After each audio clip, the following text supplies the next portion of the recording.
Bom dia, bom dia, bom dia para você.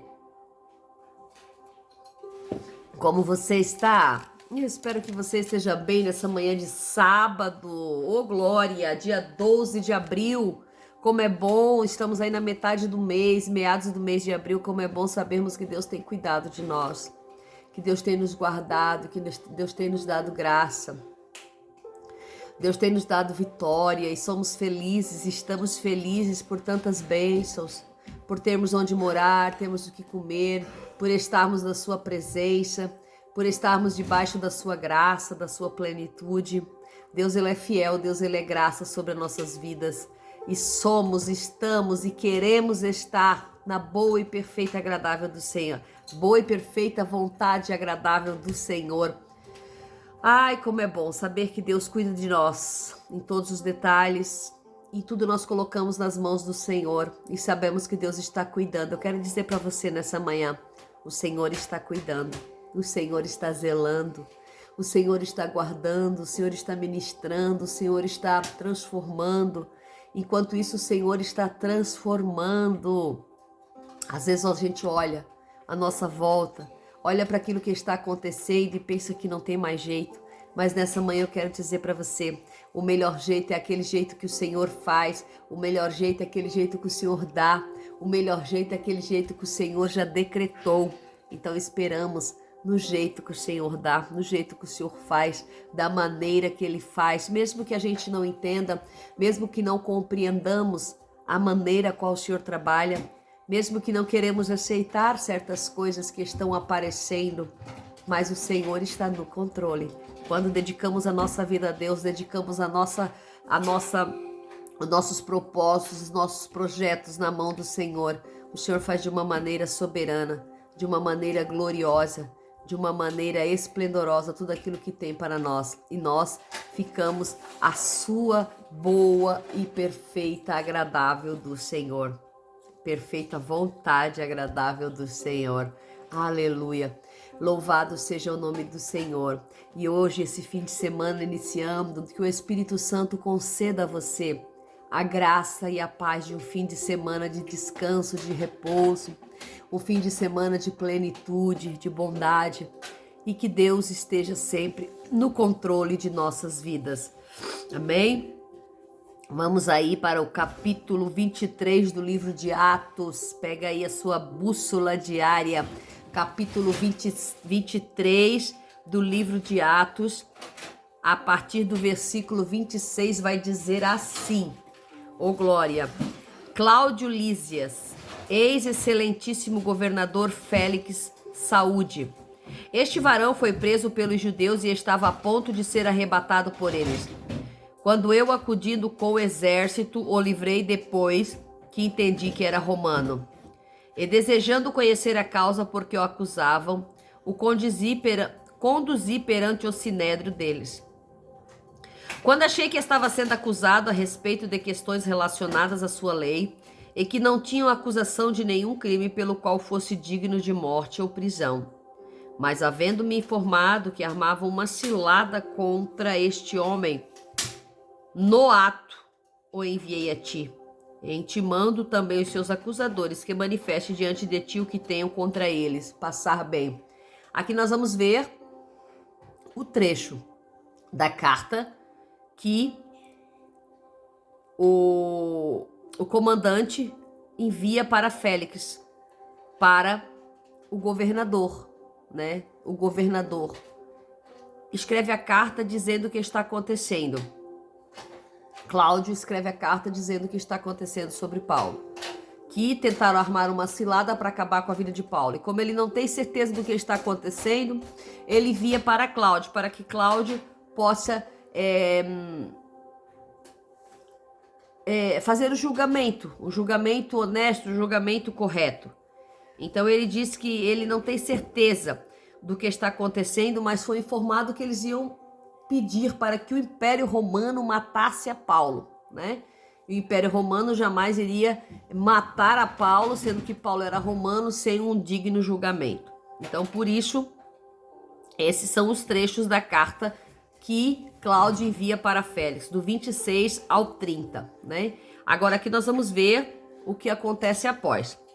E os soldados, pois, segundo o que lhes foi ordenado, tomando a Paulo, o levaram de noite a Antipátride. E no dia seguinte, os da cavalaria continuaram com ele, mas os da infantaria, os lanceiros, retornaram à fortaleza.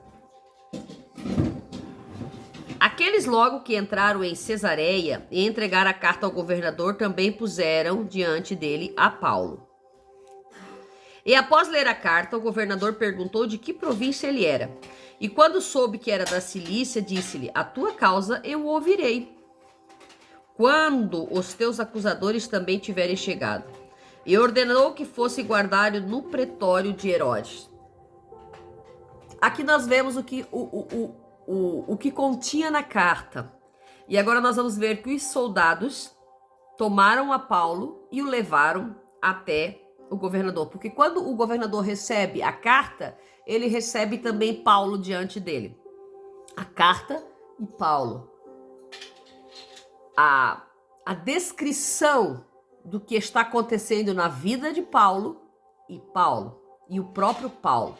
Então aqui nós vamos ver que tanto a descrição do que está acontecendo, quanto a pessoa está chegando diante de quem tinha autoridade naquele momento, de quem tinha a autoridade. E veja que eles trazem a carta e trazem também a Paulo. Trazem a carta e trazem também a Paulo. Trazem a descrição dos acontecimentos, o que está sendo condenado, o porquê está sendo condenado, mas trazem também o condenado. Aqui nós vemos que há uma maneira de julgamento, né? Uma maneira de um julgamento, porque trazem a descrição vinda de outra cidade, daquilo que está acontecendo e trazem também o acusado. Então, muitas vezes, a nossa vida, ela se torna dessa maneira. Somos entregues com descrições da nossa vida, com situações rotineiras da nossa vida e colocam a nossa vida em pauta, em julgamento. Colocam a nossa vida diante de um julgamento. Mas eu quero dizer para você que a palavra do Senhor vai dizer que nós temos o nosso advogado. Aqui Paulo, o advogado de Paulo, era o próprio Espírito Santo. Nós já vimos como ele fala, como ele se sobressai nos seus discursos, como ele consegue trazer a sua própria defesa. E aqui nós temos para nós, nessa manhã, um advogado fiel, que é o nosso Senhor e Salvador Jesus Cristo. A palavra do Senhor vai dizer que Ele está diante do Senhor advogando as nossas causas. Quando o inimigo traz a descrição de tudo aquilo que nós fazemos, que Ele quer nos colocar como condenados, o Senhor Jesus Cristo está diante do Pai. O Senhor Jesus Cristo está diante do Pai, advogando as nossas causas e colocando diante do Pai. O porquê, o como. Por quê? Porque o Senhor Jesus Cristo, Ele esteve na terra. O Senhor Jesus Cristo, Ele esteve aqui. Ele conseguiu viver as nossas dores. Ele conseguiu passar pelas nossas situações. Porque o Senhor viveu 3 anos na terra, fazendo o seu ministério. E porque Ele viveu 33 anos? Para passar por cada etapa da nossa vida e saber a dificuldade que a nossa humanidade tem de passar por certas situações, de passar por certas coisas. E por isso, Jesus está advogando a minha e a tua causa. Muitas vezes o inimigo vem lá, coloca-nos como acusados, e coloca a descrição de tudo aquilo, de todos os nossos erros, de tudo aquilo que nós fizemos, coloca lá diante do Pai, diante do governador, diante daquele que tem autoridade. E aí, Jesus se coloca como advogado. Jesus se coloca como nosso advogado. Ele se coloca como nosso defensor, dizendo: Pai, esse pecado eu já paguei lá na cruz, aleluia. Essa dor eu já passei lá na cruz, Pai. Essa situação eu já vivi lá na cruz, Pai. Já estão perdoados, já paguei com cédula. Já está perdoado, já está consumado, Pai. Aleluia. Porque o inimigo, tudo que ele quer é nos tirar da presença, é nos tirar dessa conexão, é nos tirar dessa presença cotidiana, é nos tirar dessa presença diária. Tudo que o inimigo luta é nos tirar daquilo que o Senhor tem para nós, o nosso propósito. E veja que aqui o governador fala para Paulo: da onde você é? E Paulo diz: eu sou de Cilícia. Então o governador olha para ele e diz: eu vou ouvir tua causa. Eu vou julgar a tua causa. Eu vou ouvir a tua causa quando teus acusadores aparecerem, quando teus acusadores vierem. E aí eu quero chamar a atenção de você nessa manhã, como o Espírito Santo chama a minha atenção nesse momento, porque eu quero deixar bem claro que a palavra aqui, quando eu não trago nada escrito, eu não preparo nada, eu leio e trago. Então é o que o Espírito Santo está me entregando nesse momento. Então quando o governador pergunta, da onde você é? De Cilícia. Tá bom, eu vou ouvir tua causa. E hoje o Senhor está perguntando, hoje o Espírito está perguntando para mim e para você, da onde tu vens? Da onde tu vens? De que origem você é? Da onde você tem passado? Quais são os caminhos que você tem passado? Qual é a tua origem? Qual é a cidade? Da onde tu saíste? E Paulo diz, eu saí de Cilícia. Então eu ouvirei a tua causa. Eu ouvirei a tua causa. Porque eu conheço este lugar. Eu sei da onde tu saíste. Eu sei da onde tu veio. Eu sei da onde o Senhor te tirou. Porque o inimigo, ele quer que você fique naquele lugar. O inimigo quer que você fique no lugar que você estava, no monturo, na depressão, na ansiedade, nas drogas, no álcool. O inimigo quer que você se arraste. O inimigo quer que você acabe, que você barganhe, que você se drogue. O inimigo quer que você acabe com a sua vida. Mas aqui o governador está dizendo, eu vou ouvir tua causa. Faz a tua causa nessa manhã. Deixa o Senhor trabalhar no teu coração nessa manhã. Fala com Deus nessa manhã, Ele está apto a te ouvir. Ele está te ouvindo e além disso nós temos o nosso advogado.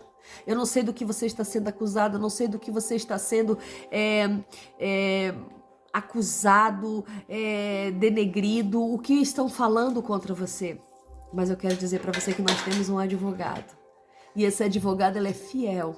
Ele é fiel para nos defender nas nossas causas, a quais nós não conseguimos. Então, nessa manhã eu quero dizer para você, coloca as tuas causas no Senhor. Coloca as tuas causas no Senhor, porque o Senhor vai dizer que o meu jugo, ele é suave, ele é leve. O jugo do Senhor não traz dores, o jugo do Senhor não traz ansiedades, o jugo do Senhor não traz tristeza, o jugo do Senhor não traz melodramas, o jugo do Senhor, ele é leve. A gente consegue passar com leveza. Então que nessa manhã você consiga passar com leveza por tudo que você está vivendo. Eu não sei o que você está passando, nem a situação que você está vivendo, mas diante das circunstâncias, eu vou ouvir a tua causa. O Senhor está dizendo para você nessa manhã, eu vou ouvir a tua causa. Eu vou ouvir a tua causa. Eu vou ouvir a tua causa, mas primeiro eu vou esperar que teus acusadores apareçam, porque eles têm que estar junto. Os teus acusadores têm que se apresentar com você, porque diante do governador se apresentam os acusadores, assim como ele. Se apresenta Paulo e os acusadores, e aqui o governador diz, eu vou esperar. E nesse tempo, o governador manda Paulo ir para o pretório de Herodes, para Paulo esperar num lugar reservado. Então Deus preparou um lugar reservado para você, esperando que os acusadores apareçam, esperando que os acusadores se pronunciem, esperando que os acusadores se mostrem, tirem suas máscaras, apareçam sua cara, mostrem quem eles são de verdade. O Senhor está esperando para poder julgar essa causa. Então, nessa manhã, nós sabemos que nós temos um juiz, nós sabemos que nós temos os acusadores, nós sabemos que nós temos o nosso defensor. E em quem nós nos pegamos nessa manhã? No nosso defensor, que é Jesus. Então que você possa sentir essa palavra entrando como flecha no profundo da tua alma, do teu ser, e que você possa entender que Deus está cuidando, que o Espírito Santo está gerando, que o Espírito Santo está ministrando, que o Espírito Santo está transformando, e Deus vai transformar ainda muito mais a minha e a sua vida. Deus, ele é poderoso para mostrar tudo aquilo que nós precisamos. Deus, ele é poderoso para transformar o nosso ser. E que nessa manhã você possa estar aí no pretório de Herodes à espera que os teus acusadores apareçam, porque o advogado já está advogando a nossa causa. Que Deus abençoe você e que o Espírito Santo traga sobre a tua vida a paz. Aleluia. E que um dia glorioso se pronuncie sobre ti, em nome de Jesus.